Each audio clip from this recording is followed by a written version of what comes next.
2014-19 మధ్య డ్వాక్రా మహిళలు వాళ్ళకి సంబంధించినటువంటి రీపేమెంట్ హిస్టరీ ఒక్కసారిగా డౌన్ అయిపోయింది. మామూలుగా డ్వాక్రా వాళ్ళకి ప్రభుత్వం ఇది బ్యాంకులు లోన్స్ ఇస్తాయి. ఎందుకు ఇస్తాయి అంటే 70-80% కాదు, 95% రీపేమెంట్ ఉంటుంది. పర్సనల్ లోన్లలో, క్రెడిట్ కార్డ్ లోన్లో, వెహికల్ లోన్లో, హోమ్ లోన్లలో అంత ఉండదు.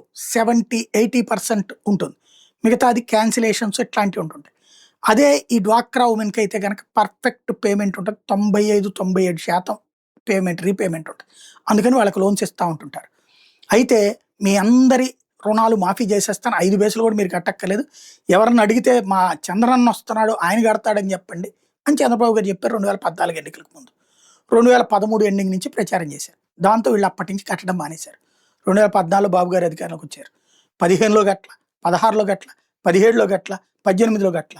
18 ఎండింగ్లోకి వచ్చేటప్పటికి నేను కడదామన్నా నరేంద్ర మోడీ చెడగొట్టాడు, అయినా సరే నేను డ్వాక్రా గ్రూపులు పెట్టినటువంటి మేధావిని కాబట్టి నేను మీ అందరికీ తలా 10,000 ఇస్తున్నాను, అదే లక్ష అనుకోండి, అదే రుణమాఫీ అనుకోండి, అదే గొప్ప అనుకోండి, మీరందరూ లక్షాధికారులు అయిపోయారు, అసలు మీ జీవితాలు బాగు చేసింది నేను అన్నారు చంద్రబాబు. ఈ 10,000 రూపాయలు నేలకి గీసుకోవడానికి పనికి రాలేదు. ఈ 5 ఏళ్ళు వాళ్ళు అప్పులు కట్టకపోవడం వల్ల ఆ అప్పుల మీద వడ్డీలు పెరిగినాయి, ప్లస్ రీపేమెంట్ హిస్టరీ పాడైపోయింది, సిబిల్ స్కోర్ నాశనం అయిపోయింది. డ్వాక్రా మహిళలు నానా తిప్పలు పడ్డారు అవన్నీ తీర్చుకోవడానికి. అయితే జగన్మోహన్ రెడ్డి వచ్చాక సంపూర్ణ డ్వాక్రా రుణమాఫీ ఆ రోజుకు 2019 దాకా ఎవరికైతే ఎంతైతే అప్పులు కట్టేశారో ఆ డబ్బుల్ని 5 విడతలుగా కడతానని చెప్పినాడు, కట్టాడు. దాంతో వాళ్ళ రీపేమెంట్ స్ట్రక్చర్ మళ్ళీ పికప్ అయింది.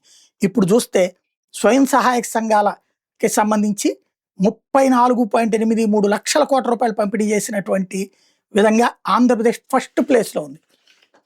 సెకండ్ ప్లేస్లో ఉత్తరప్రదేశ్, 3వ స్థానంలో బీహార్ ఉంది.